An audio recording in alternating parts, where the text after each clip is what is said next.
Dang it. Dang, nap, down, ding, ding, ding. Whiskey, straight up! Trouble at the office?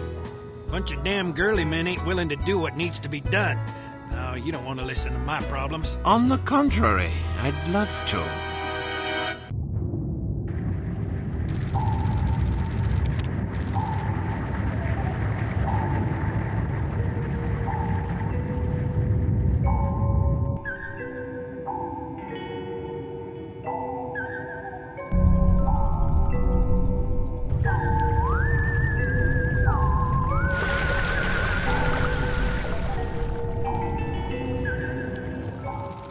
Everything's better down where it's wetter, agents.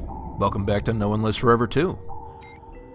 We finally managed to locate H.A.R.M's Undersea base, and of course we used a tiger shark to get in because, well, why wouldn't you?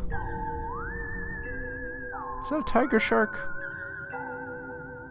I don't think it's a tiger shark. Some sort of shark that is hollow and has room for a person. Someone there? A person shark? Anyway, we're undersea. Our goal down here is to find Magnus. Seems as though while he was in the middle of helping us get out of that Antarctic base, well, we need something to do to pass the time, and this seemed as good as any. Down in the water itself, we can find an angry kitty, which I will completely forget to use at all, ever.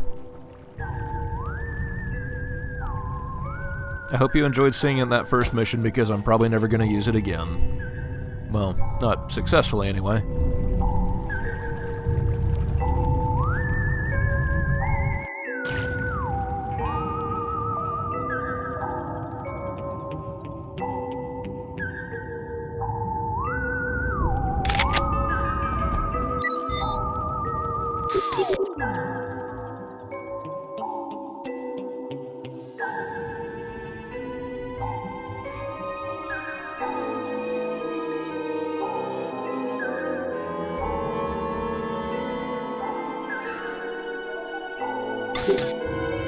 You know, this entire correspondence between Martha and Clark and mentioning Morocco kind of reminds me of, there was a married couple in, I think, maybe it's an early mission in No One Lives Forever 1. They were having a little spat.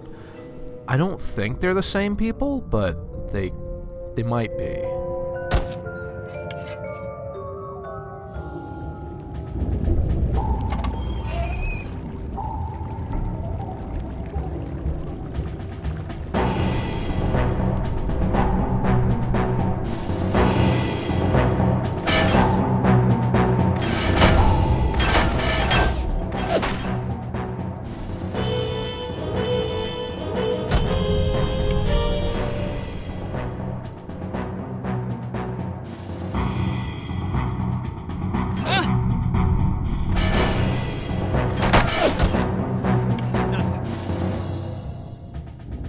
All that gunfire?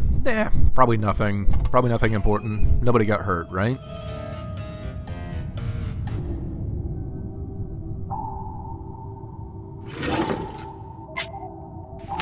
So our goal here is to get pretty much into into that space on the other side, but we do need the crane to get there because there's no real. All the staircases on this side are locked, and there's no real way up there.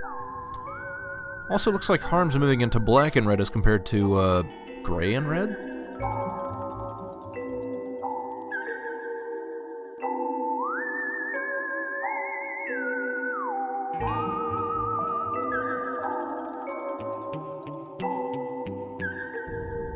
I don't know. I kind of like the gray and red. I definitely think it's an improvement over the purple and yellow. I do have to say, keeping your uniforms two-tone is definitely a it's a stroke of simplicity. You know, lots of people don't really think about the details of little things like uniform design. I mean, why would you? Maybe you're too busy doing evil or whatever. But no, uniform design is actually a very important factor in making sure your evil organizations run up to code. I mean, if you do something, you want to make sure that it's very distinctive. You want to make sure everybody knows exactly who it is they should be fearing. In this case, I don't know. All these repeated uniform changes may actually be doing more harm than good. I mean, if you don't wear a uniform for long enough for people to associate you with it, then, you know, you start running into confusion. I feel like whoever the marketing director is, or the uniform director, they maybe need to be fired. You know, out of a cannon.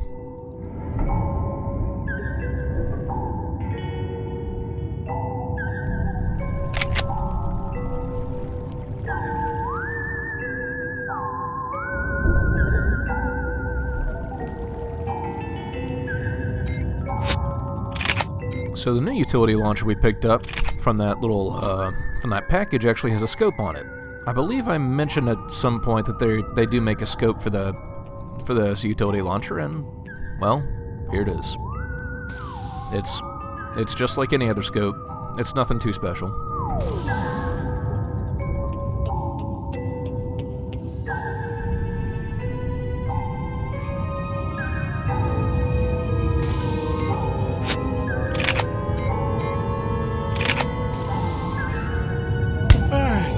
Siesta.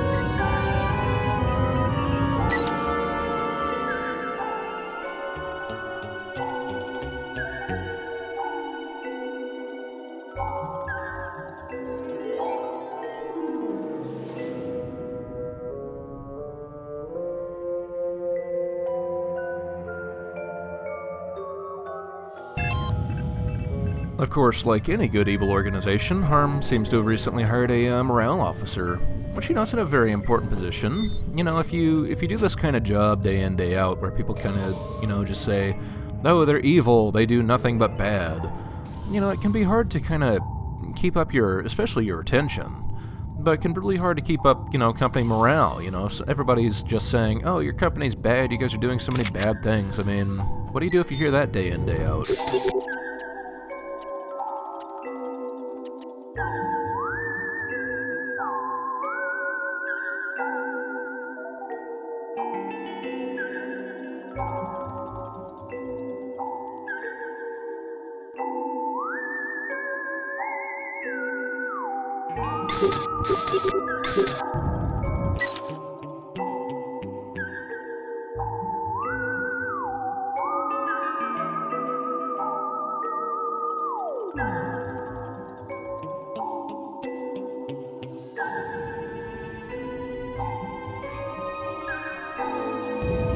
See, I actually hate that mission statement, that second one right there, because it's full of corporate synergy speak.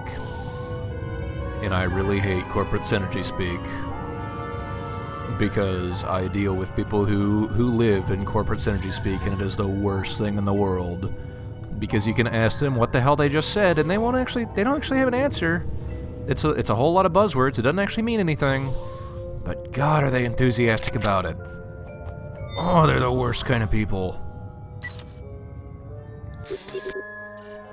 I have strong opinions about this sort of stuff.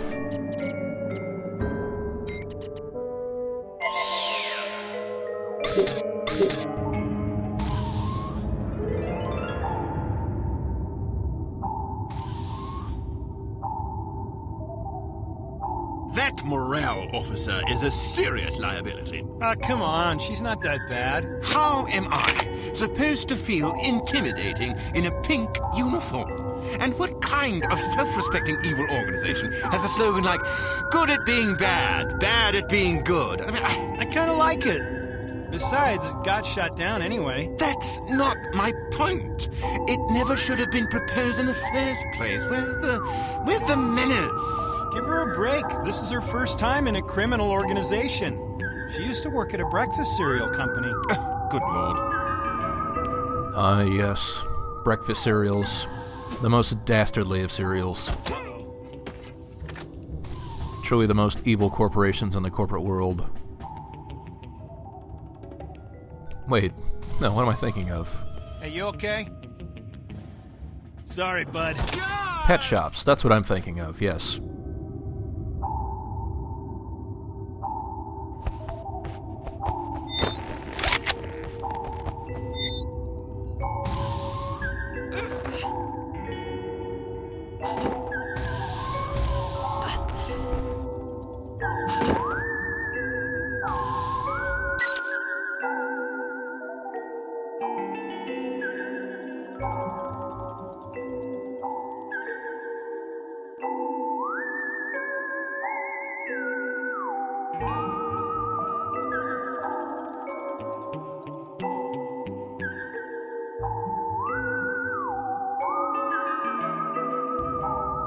I don't think they ever really cover what Project Epsilon is. I mean, Project Omega is the super soldiers, but what's Project Epsilon? Let me know what your thoughts are in the comments.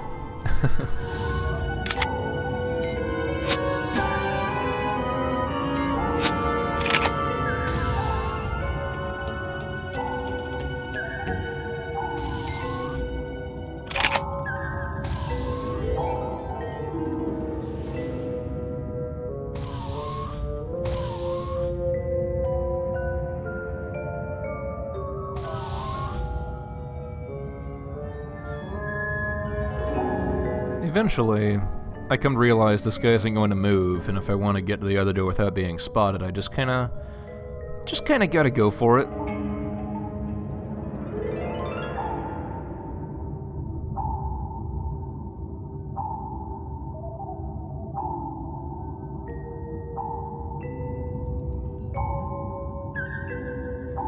And the reason I don't really want to alarm him is there is a camera watching him, and if it sees him pull out a gun and whatnot, it'll probably get a little antsy and, you know, send out an alarm and all that sort of thing. And there's an alarm button close by you can hit, but what do you do?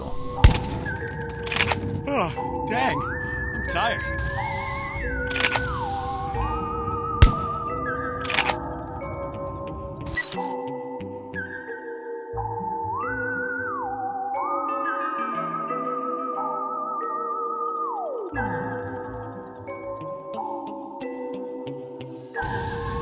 Jeez, Frank, always whining about not getting us enough sleep.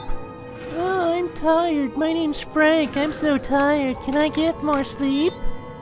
That's what you sound like, Frank. Nobody likes you. So, while they may have made a lot of budget decisions in cutting corners on this, You're asking for bulletproof glass was not one of them. They did go all in on the bulletproof glass. Good for them. It extended that guy's life by a few seconds.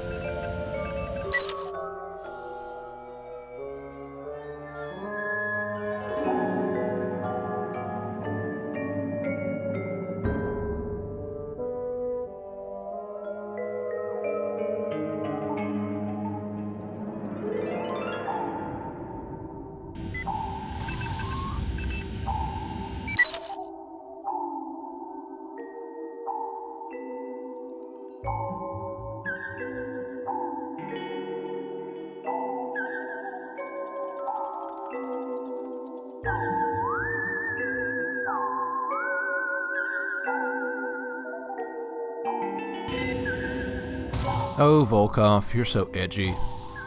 So that memo about the robots has me thinking two things. One, robots? And secondly, what about if the enemy agents are large sea creatures? Like, if there'd been a robot in the umbilicus, would it have, you know, shot us out of the water and then, well, you know, just thinking thoughts. You know, I haven't used a welder in a while. It's a hot day outside. This guy should probably get a cold drink and cool off.